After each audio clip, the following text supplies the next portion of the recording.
नमस्कार दोस्तों, एक बार फिर से स्वागत है आपका Himachal learners hub YouTube channel पर। तो आज का बेसिकली हमारा टॉपिक रहेगा जो प्रीवियस ईयर क्वेश्चन पेपर था स्टाफ नर्स का, उसको हम डिस्कस करेंगे। जैसे कि आपको पता था जो अपकमिंग संडे था तब स्टाफ नर्स का एग्ज़ाम होने वाला था, बट ड्यू टू कोविड-9 इंक्रीज केसेस वो पेपर पोस्टपोन हो गया, साथ में बाकी पोस्ट कोड भी पोस्टपोन हो गए हैं। तो होप सो 1-2 मंथ के अंदर आपको वो पेपर देखने को मिले। तो इसलिए हम प्रीवियस ईयर का स्टाफ नर्स का क्वेश्चन पेपर डिस्कस करेंगे, जिससे कि आपको हेल्प मिल सकती है कि पेपर पैटर्न कैसा रहता है, जीके पार्ट कितना आएगा आपको, आपका सब्जेक्टिव पार्ट कितना आएगा। तो हम सब कुछ इस वीडियो के अंदर डिस्कस करेंगे। तो ये जो हम पेपर आज डिस्कस करने जा रहे हैं, इसका पेपर कोड है 747। तो चलो शुरू करते हैं।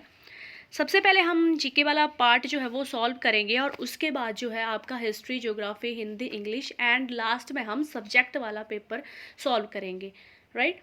तो यहाँ पे सबसे पहले जीके पार्ट पे चलते हैं।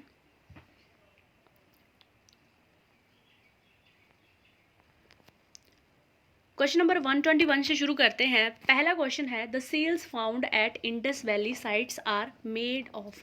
जो इंडस वैली, जो सिंधु घाटी स्थलों में प्राप्त मोहरें किसकी बनी होती थी। तो ये स्टीलाइट की बनी होती थी। स्टीलाइट यहाँ पे बिल्कुल सही आंसर हो जाएगा। Stellite is the right answer. अगला क्वेश्चन है हमारे पास, question number 122। The philosophy propounded in the Upanishad is known as. Upanishad में प्रतिपादित दर्शन है, तो क्या है ये वेदांता है। वेदांता इसका बिल्कुल सही आंसर होगा। नेक्स्ट क्वेश्चन है हमारे पास 123। The important administrative functionaries in the Mauryan age is known as. तो मौर्य युग में महत्वपूर्ण प्रशासनिक अधिकारी जाने जाते थे जो कि एडमिनिस्ट्रेशन को फंक्शन करते थे, तो उनको तीर्थ बोलते थे।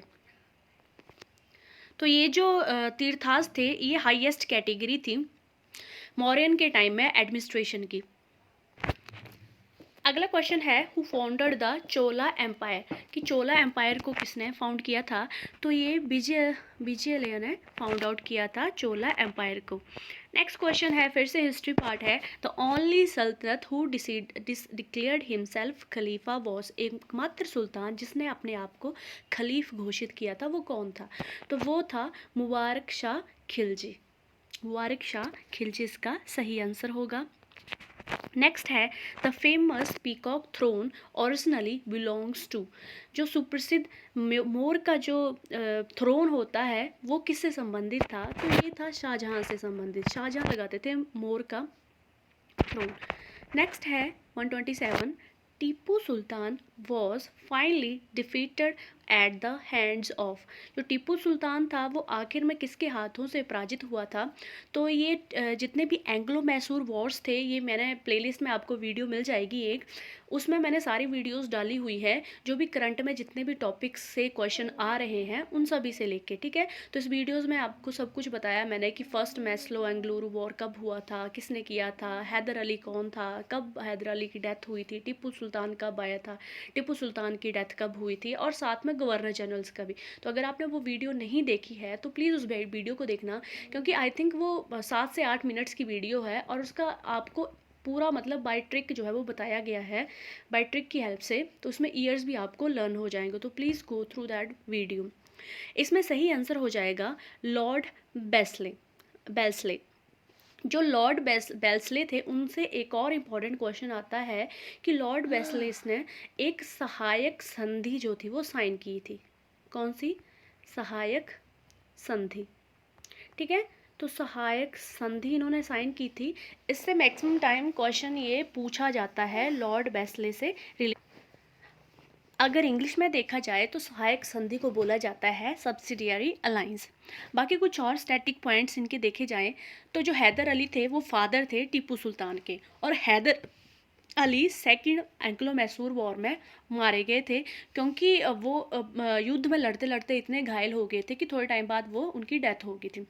नेक्स्ट अगर टीपू सुल्तान की बात करें तो टीपू सुल्तान की डेथ हुई थी फोर्थ एंग्लो मैसूर वॉर में। ये मैंने तब आपको बताया क्योंकि पहले क्वेश्चंस में पूछे गए हैं बहुत टाइम। अगले पे चलते हैं। द प्रार्थना समाज वॉज इस्टेब्लिश बाय विच, कहते कि प्रार्थना समाज जो है वो किसने इस्टेब्लिश किया था। तो प्रार्थना समाज जो था वो आत्माराम पांडुरंग इसका सही आंसर होगा। ऑप्शन में कुछ इंपॉर्टेंट और भी नाम दिए हुए हैं, जैसे राजा राम मोहन राय है जिनके बारे में पूछा जाता है। तो जो राजा राम मोहन राय हैं इनके साथ दो इम्पॉर्टेंट आपको रिफॉर्म्स याद रखने हैं। फर्स्ट है इसमें आत्मीय सभा जो कि 1815 में लाई गई थी। किसके थ्रू लाई गई थी, तो ये राजा राम मोहन राय से लाई गई थी। और एक और इम्पॉर्टेंट है इनका सती प्रथा।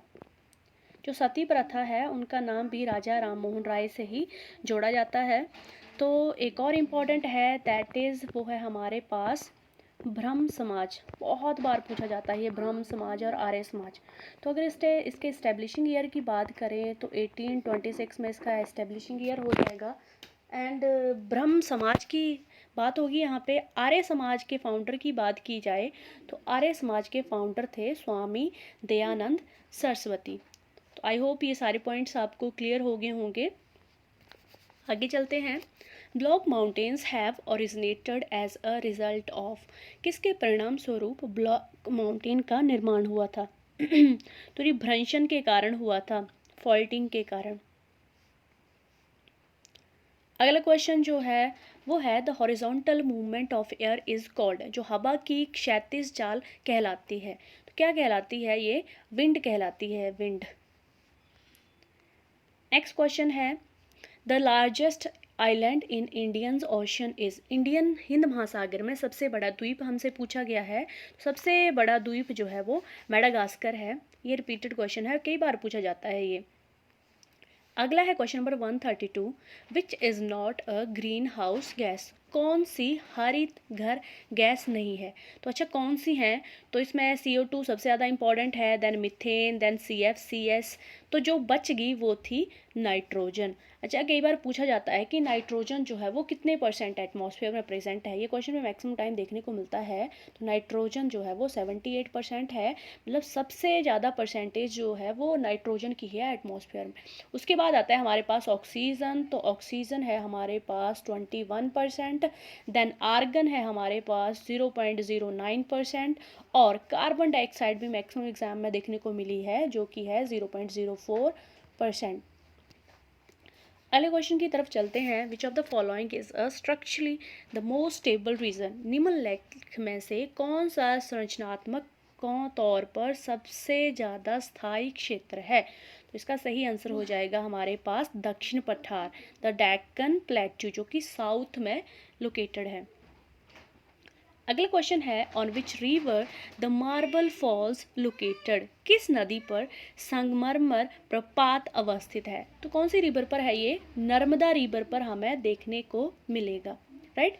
अच्छा ये जो भी जितनी भी हमारे पास वेस्ट फ्लोइंग रिवर्स होती हैं उनसे बहुत बार क्वेश्चन रिपीट होता है।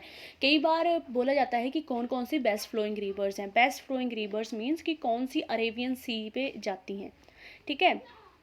ये अगर हमारा मैप है, 1 minute I will draw it. अगर ये हमारा मैप है तो इस साइड हमारा हो गया अरेबियन सी और इस साइड हमारा हो गया बे ऑफ बंगाल, राइट। तो बेस्ट फ्लोइंग मतलब ऐसे ऐसे जाएंगी वो बेस्ट साइड, ओके। तो बेस्ट फ्लोइंग है हमारे पास नर्मदा है, ताप्ती है। अगर हमारे पास ईस्ट फ्लोइंग पूछ लिया जाए तो महानदी होगी, गोदावरी होगी, कावेरी होगी, ये सारी होगी हमारे पास बे ऑफ बंगाल की साइड में। नेक्स्ट क्वेश्चन है 135 a body falling freely under the action of gravity has, अगर गुरुत्वाकर्षण के प्रभाव से भीतर मुक्त पतन पिंड होता है। जो अगर ग्रेविटी का एक्शन है तो बॉडी का कोई भी वेट नहीं होगा, मतलब कोई भी भार नहीं होगा। नेक्स्ट है हमारे पास 136 the friction in a flowing fluid is called, जो प्रवाहित तरल में घर्षण क्या कहलाता है। तो विस्कोसिटी इसका सही आंसर होगा। अच्छा ऑप्शंस में बाकी भी हैं, तो एक सरफेस टेंशन है जो कि बहुत इंपॉर्टेंट है। सरफेस टेंशन से रिलेटेड जो है वो कौन सा क्वेश्चन पूछा जाता है, तो ये पूछा जाता है कि जो हमारे पास रेन ड्रॉप होती है वो किसकी वजह से होती है, तो वो इसी की वजह से होती है, दैट इज सरफेस टेंशन। अच्छा गाइस, अगर आपने चैनल को सब्सक्राइब नहीं किया है तो please subscribe the channel. Next question है हमारे पास, वाटर इज़ अ, कि वाटर कौन सा कंपाउंड है। तो वाटर जो है वो एक ध्रुवीय यौगिक है, एक पोलर कंपाउंड है वाटर। अगला क्वेश्चन है हमारे पास, 95% इथेनॉल इज कॉल्ड। 95% एथेनॉल को क्या कहा जाता है। तो इसको कहा जाता है रेक्टिफाइड स्पिरिट। रेक्टिफाइड स्पिरिट इसका सही आंसर होगा। अगला question, one of the most important question, और मैंने ही अपनी वीडियो में ज़्यादा नहीं तो 5-6 बार ये डिस्कस ज़रूर किया होगा। और मतलब ये क्वेश्चन ऐसे होते हैं जो हाईलाइटेड से होते हैं और मैक्सिमम जो थे वो एग्जामिनर के पॉइंट ऑफ व्यू से बहुत ज़्यादा इंपॉर्टेंट होते हैं। क्या बोला गया यहाँ पे कहा गया है, from where we forward the parliamentary form of government. हमने सरकार का संसदीय स्वरूप कहाँ से ग्रहण किया है। इसका सही आंसर हो जाएगा ब्रिटेन। तो गाइज यहाँ से पक्का एक क्वेश्चन डेफिनेटली पूछा जाता है, जितने भी हमारे पास बोर्ड मटेरियल है, लाइक फंडामेंटल ड्यूटीज़ होगी, राइट्स होगी, डीपीएसपी होगी, ये सारे मैक्सिमम आपको पेपर में देखने को मिलेंगे। हालांकि इतना टफ कुछ नहीं पूछा जाता है, मैक्सिमम जितने भी आपसे पहले पूछे गए हैं वही 10 बार आपको याद करने हैं, वही आपको रिपीटेड जो है वो मिल जाएंगे। चलो कुछ और इम्पोर्टेंट भी इससे देख लेते हैं। तो अगर और कुछ बात करें कि पार्लियामेंट्री फॉर्म ऑफ गवर्नमेंट को छोड़ के ब्रिटेन से और क्या बोरो किया गया है, तो बहुत इंपॉर्टेंट चीज़ है एक, दैट इज़ सिंगल सिटीजनशिप। अगर सिंगल सिटीजनशिप आपसे क्वेश्चन में पूछी जाती है तो वो भी ब्रिटेन से ही बोरो की गई है। बाकी कई बार फंडामेंटल राइट्स भी पूछे जाते हैं, तो जो हमारे फंडामेंटल राइट्स हैं वो पार्ट 3 में आते हैं। और कहाँ से बोरो किए गए हैं, तो ये यूएसए से बोरो किए गए हैं, क्योंकि यूएसए इज़ ऑलवेज राइट। ठीक है, दैट्स वाई फंडामेंटल राइट्स वहाँ से बोरो किए गए हैं। अच्छा, यूएसए से बाकी क्या क्या बोरो किया गया है, तो जुडिशियल रिव्यू, ध्यान रखना जुडिशियल रिव्यू भी वहीं से बोरो किया गया है, प्रेम्बल ऑफ कॉन्स्टिट्यूशन भी वहीं से बोरो किया गया है, और इम्पीचमेंट ऑफ प्रेसिडेंट भी वहीं से बोरो किया गया है। जैसे आपने देखा होगा डोनाल्ड ट्रंप की इम्पीचमेंट हुई, तो ये सारी चीज़ें जो है वो यूएसए से बोरो की गई हैं। एक बार फिर से रिवाइज कर लेते हैं यूएसए से क्या बोरो किया गया है। तो पहला हो गया judicial review, second fundamental rights, third हो गया प्रेम्बल ऑफ कॉन्स्टिट्यूशन, और फोर्थ डोनाल्ड ट्रंप से related that is impeachment of president. अगर जर्मनी से पूछा जाए तो जितने भी हमारे इमरजेंसी के टाइम फंडामेंटल राइट्स जो है वो सस्पेंड होते हैं, वो जर्मनी से हमने बोरो किए हैं।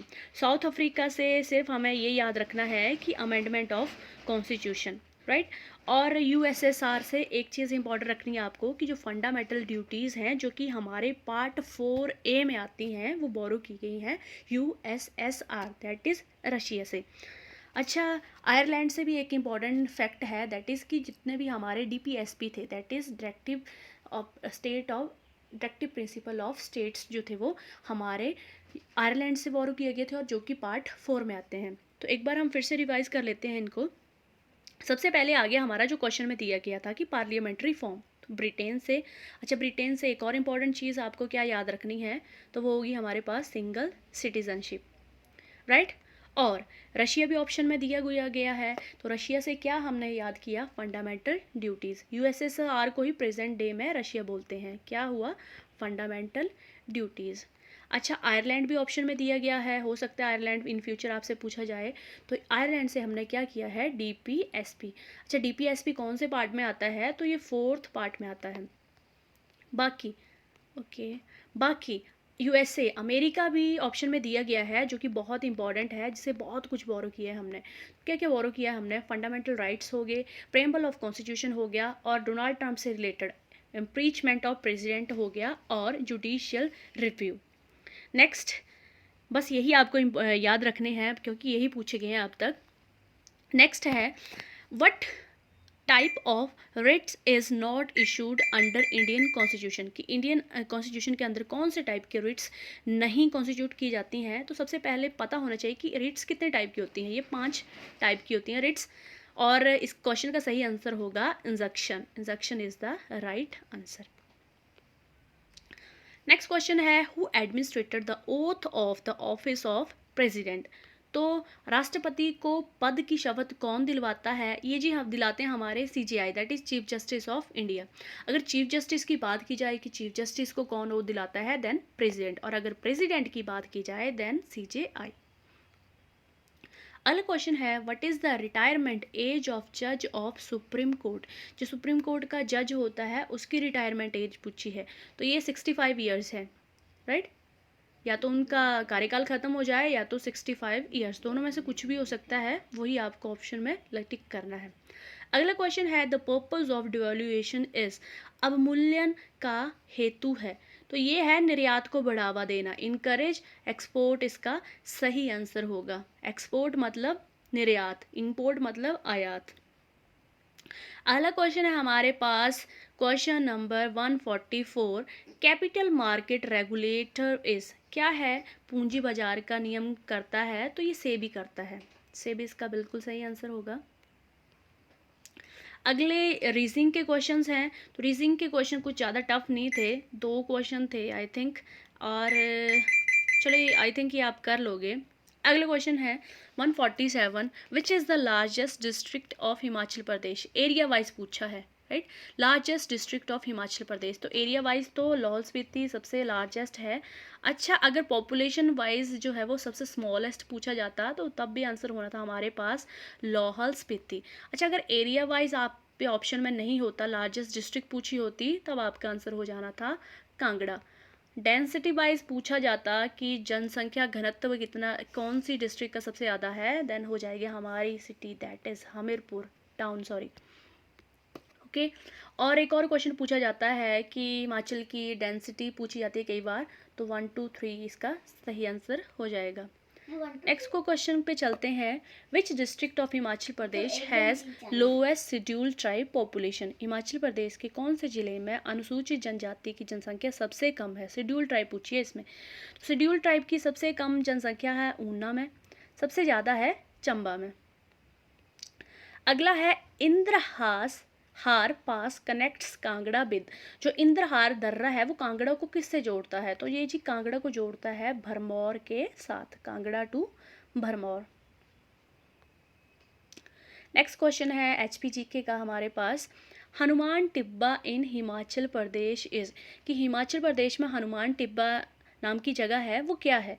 तो वो माउंटेन पीक है। देखना अगर आप शिमला जाओ तो इसको ज़रूर विजिट करना, बहुत ही सुंदर जगह है ये हनुमान टिब्बा।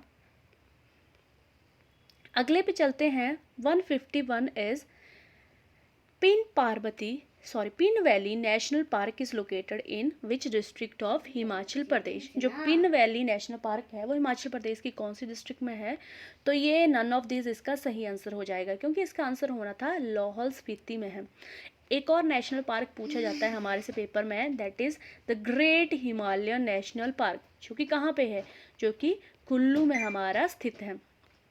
तो 5 हमारे पास नेशनल पार्क हैं, कौन कौन से हैं? पिन पार्वती हो गया, the great Himalayan national park हो गया, और हमारे पास हो गया मजाथल जो कि सोलन में हमारा स्थित है,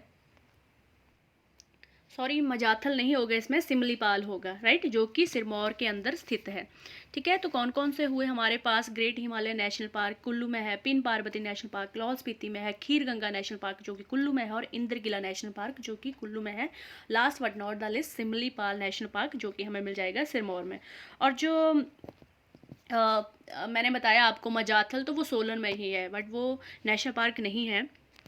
ओके, नेक्स्ट क्वेश्चन पे चलते हैं, Zanskar mountain range separates Himachal Pradesh from? Zanskar पर्वतमाला जो है वो हिमाचल प्रदेश को पृथक करती है। तो ये सिंपल क्वेश्चन था, इसमें तिब्बत सही आंसर होना था। अगला क्वेश्चन है, who was the first chairman of Himachal Pradesh public service commission? Himachal Pradesh Lok Seva आयोग के प्रथम सभापति कौन थे? ये थे general KS Katoch, general KS Katoch सही आंसर होगा।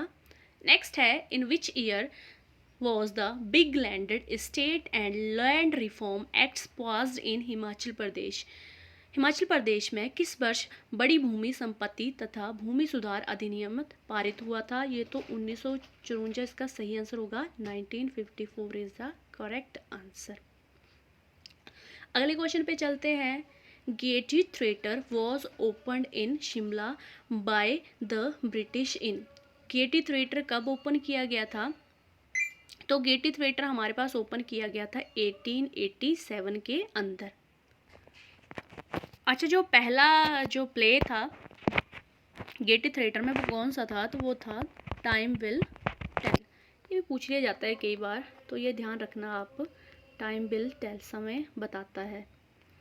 अगला क्वेश्चन है which ruler of Bilaspur was forced by the people to leave the state because of his tyrannical rule. Bilaspur के कौन से शासक को अपने अत्याचारी शासन के कारण लोगों ने राज्य छोड़ने पर मजबूर किया था? सही आंसर इसका हो जाएगा समुद्रगुप्त। समुद्रगुप्त इसका बिल्कुल सही आंसर होगा। ओके, अगला है which ruler of Chamba was first to adopt the title of Varman. तो चंबा का वह पहला शासक कौन था जिसने बर्मन का खिताब हासिल किया था? आदित्य बर्मन इसका सही आंसर हो जाएगा। और जो अच्छा, इसमें और एक क्वेश्चन भी पूछा जाता है, कई बार पूछा जाता है कि चंबा रियासत को किसने एस्टेब्लिश किया था? तो इसका सही आंसर होगा मारूबर्मन।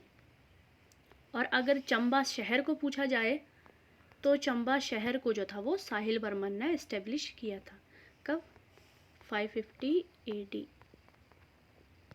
ये जो मैं गाइज आपको साथ में क्वेश्चन बता रही हूँ, ये क्वेश्चन मैक्सिमम टाइम जो है वो पहले रिपीट हुए हैं, तो ज़्यादा चांसेस होते हैं इनके आगे पूछे जाने की। तो वीडियो में साथ में बताने का यही मोटिव होता है कि जितनी बार आप इन चीज़ों को रिवाइज करोगे उतनी बार ये जो है वो आपको लर्न होगी। नेक्स्ट क्वेश्चन है Himachal Pradesh technical university is located at which place in Himachal प्रदेश।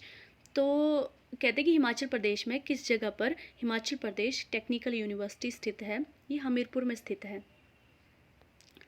अगला क्वेश्चन है which major hydel project in Himachal Pradesh is being run in collaboration with Russia. Himachal Pradesh में रूस के सहयोग से कौन सी महत्वपूर्ण पन विद्युत परियोजना अस्तित्व में आ रही है? तो ये जो था वो इसका कोल डैम सही आंसर हो जाएगा।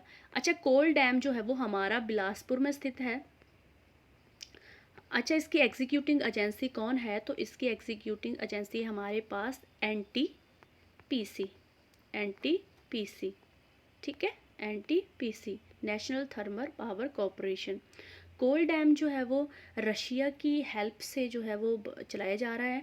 और अगर पूछें कि कौन सी रिवर पे ये है तो ये सतलुज पे है। इसके साथ ही एक और इम्पॉर्टेंट डैम है दैट इज़ पोंग डैम, जिसका कि पूछ लिया जाता है कि एग्जीक्यूटिंग एजेंसी कौन है? तो इसकी एग्जीक्यूटिंग एजेंसी है BBMB, जिसमें H5N1 के फ्लू देखे गए हैं। अगला है the book Himachal Pradesh it's shape and state is written by. Himachal Pradesh shapes and states किसके द्वारा लिखी गई है? तो ये डॉक्टर YS परमार सही आंसर होगा इसका। Next is Suhi fair is celebrated in which place of Himachal Pradesh. जो सूही मेला था वो हिमाचल प्रदेश के कौन से स्थान पे मनाया जाता है? तो ये चंबा इसका सही आंसर होगा। अच्छा, सूही जो थी वो किंग की वाइफ थी और जिन्होंने अपना समर्पण की कर दिया था, मतलब उन्होंने अपनी जान ले ली थी ताकि जो था वहाँ पे पानी की समस्या जो थी वो ख़त्म हो सके, क्योंकि बहुत टाइम से वहाँ पे बारिश नहीं हो रही थी। उस वजह से उसी उनकी डिवोशन में ये चंबा में एक मेला जो है वो मनाया जाता है, और जिसमें सिर्फ लेडीज़ जो हैं वो अलाउ होती हैं, सिर्फ लेडीज़। नेक्स्ट क्वेश्चन है when was world Bareilly day celebrated. प्रत्येक वर्ष किस दिन विश्व बरेली दिवस मनाया जाता है? तो ये 4 जनवरी इसका सही आंसर होगा। अच्छा, अगला क्वेश्चन उस टाइम के स्टैटिक का है, सॉरी उस टाइम के करंट अफेयर का है, तो हम नहीं करेंगे ये। ओके, नेक्स्ट क्वेश्चन है meaning of idiom to beat the air. तो इसका सही आंसर होगा to make efforts that are useless और वेन, व्यर्थ में कोई एफर्ट्स बनाना। अगला है the antonym of word magnanimous. तो मैग्नेमीशियस का सबसे पहले मीनिंग देखेंगे। मैग्नेमीशियस का मीनिंग होता है कि बड़ा उदार टाइप का इंसान, मतलब बहुत अच्छा इंसान हो, सभी के लिए हमेशा हेल्पफुल रहे, वो टाइप का इंसान। तो एंटोनियन क्या होगा? सेल्फिश, जो हमेशा अपने बारे में सोचे। अगले पे चलते हैं you must dash your career with all seriousness. तो हम सभी को क्या करना चाहिए? अपने कैरियर को परस्यू करने चाहिए बिल्कुल सीरियस के साथ। अगला है 168, चरित्र का विशेषण क्या है? चरित्र का विशेषण होगा यहाँ पे चरित्रिक। उपवन का पर्यायवाची पूछा है, गार्डन का वाटिका सही आंसर होगा। अगला है जूते चाटना। जूते चाटना मतलब होता है कि चापलूसी करना। गाइस तो ये हमने सारे जितने भी ज्योग्राफी के थे, हिस्ट्री के थे, इंग्लिश, हिंदी, सब कुछ सॉल्व कर लिया हमने। चलो अब जो है वो सब्जेक्टुअल क्वेश्चन जो है वो सॉल्व करते हैं। तो प्लीज़ अगर आपने अभी तक वीडियो को लाइक नहीं किया है और चैनल को सब्सक्राइब नहीं किया है तो प्लीज़ कर दें, क्योंकि 1-2 एग्ज़ाम्स और हैं मेरे पास ये स्टाफ नर्स के, जो कि हम अगली वीडियोज़ में सॉल्व करेंगे अगर इस वीडियो का रिस्पॉन्स सही रहता है। फिर ये क्वेश्चन सॉल्व करते हैं अभी। फर्स्ट क्वेश्चन इज हैप्सियन नालिकाएं पाई जाती हैं। हैप्सियल कैनाल्स आर फाउंड इन, तो ये बोन्स में सही आंसर हो जाएगा, बोन्स में पाई जाती हैं। नेक्स्ट है heat regulating centre is located इन, ऊष्मा नियमन केंद्र अवस्थित है, तो ये हाइपोथैलेमस में आपको मिल जाएगा। अगला क्वेश्चन है mitral cells are present in, जो मिट्रल कोशिकाएं होती हैं वो कहाँ पाई जाती हैं? तो ये ऑल फैक्ट्री ट्रैक में पाई जाती हैं। गाइस ये वीडियो थोड़ी सी लंबी होने वाली है, क्योंकि मुझे पर्सनल बिलीव ऐसा लगता है कि एक पेपर जो है वो एक वीडियो में ही सॉल्व हो जाना चाहिए, क्योंकि 170 क्वेश्चंस जो वो आराम से हम 30 to 35 मिनट्स में सॉल्व कर सकते हैं, इसलिए अच्छा है कि एक ही वीडियो में सारा पेपर सॉल्व हो जाए। नेक्स्ट है the sensitive pigments layer of I is, तो ये रेटिना इसका सही आंसर हो जाएगा। नेक्स्ट है the Nissl's granules of nerves cells are made up of, तो किससे बनते हैं? ये राइबोसोम से बनते हैं। अच्छा, राइबोसोम्स को और भी बोला जाता है, तो आप कमेंट बॉक्स में एक बताना कि किसको सुसाइडल बैग भी बोला जाता है। अगला है which type of joints between sacrum and coccyx is तो इसका सही आंसर हो जाएगा option number A, that is सिम्फलीज।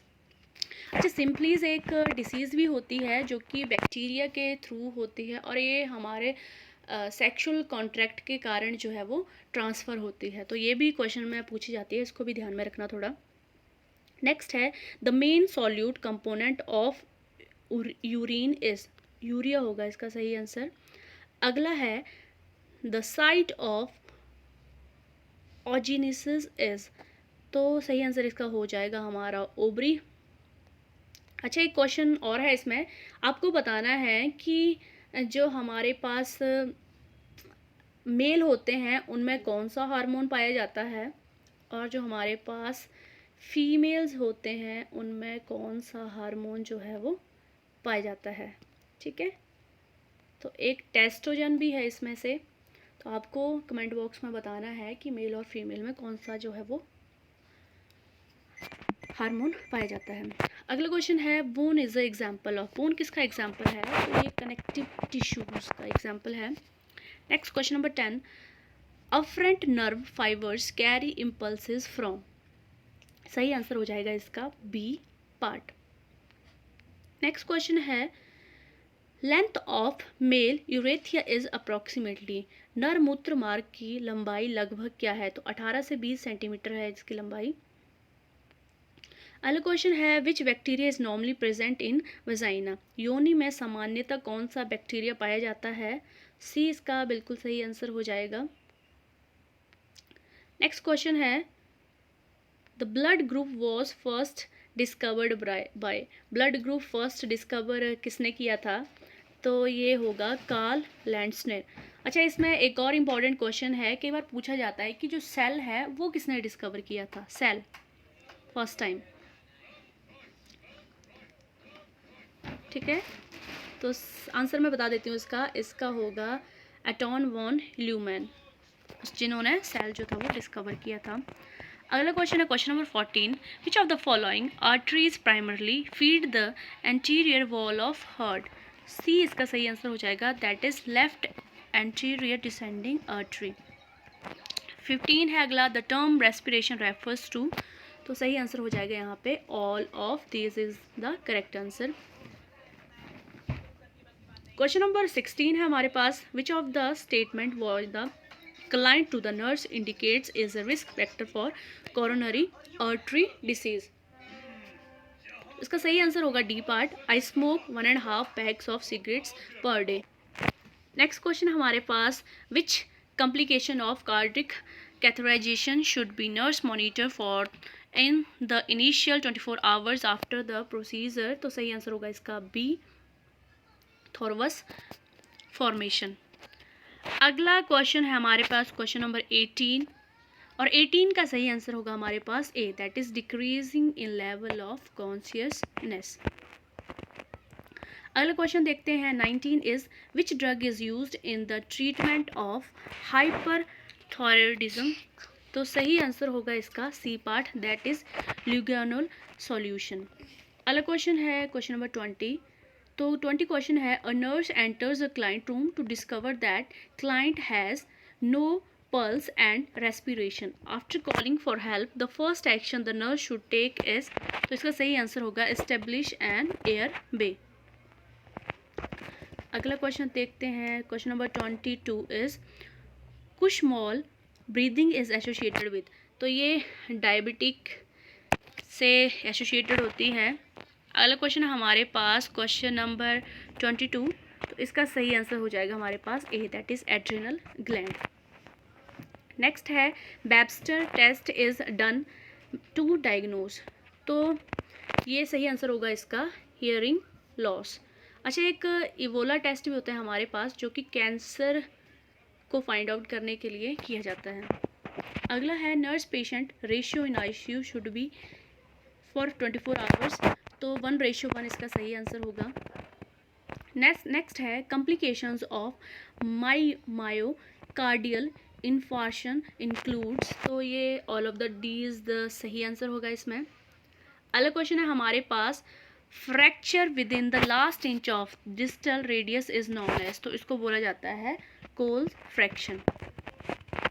Next है हमारे पास question number 27, which of the following alimentary canal is most common location for Crohn's disease. सही answer इसका होगा टर्मिनल एलेंस। अच्छा, अगर आपको इस क्वेश्चन पेपर की पीडीएफ चाहिए होगी तो आप डिस्क्रिप्शन में आपको टेलीग्राम का लिंक दिया गया है, वहाँ आप ज्वाइन कर लेना, आपको मैं वहाँ पे पीडीएफ प्रोवाइड कर दूँगी। अगले क्वेश्चन पे चलते हैं। तो अगला क्वेश्चन है हमारे पास 28, the preparation of the client for occult blood examination is. सही आंसर इसका होगा meat less diet for 48 hours prior to obtaining the specimen. अगला क्वेश्चन है 29, the nurse preparing to assist the physician to examine the client skin with a Wood's light would do which of the following. तो ये सही answer होगा B इसका, that is tell the client that the procedure is painless. अगला question है, if breath sounds are only heard on the right side after intubations. तो सही answer उसका होगा pull the tube back and listen again. अगला question है, diazepam is prescribed for a client with anxiety. The nurse instruct the client to expect which side effect। तो इसका होगा इनकोऑर्डिनेशन, सही आंसर। अच्छा, नेक्स्ट है 32, स्पाइनल एंथीसिया इज गिवन टू। तो B इसका सही आंसर होगा L3L4। अगला है व्हाट इज ऑर्डिनोफेगिया। तो ये होगा पेन ड्यूरिंग स्वेलिंग।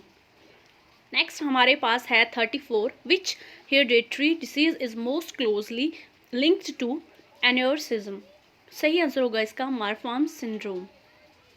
नेक्स्ट है sympathetic nervous system is induces. तो इंक्रीज हार्ट रेट इसका सही आंसर होगा।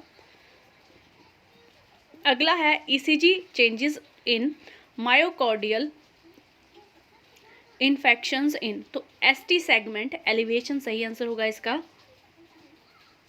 नेक्स्ट है classical symptoms of deep vein thrombosis includes which of the following except. तो रेडनेस को छोड़ के बाकी सारे होंगे।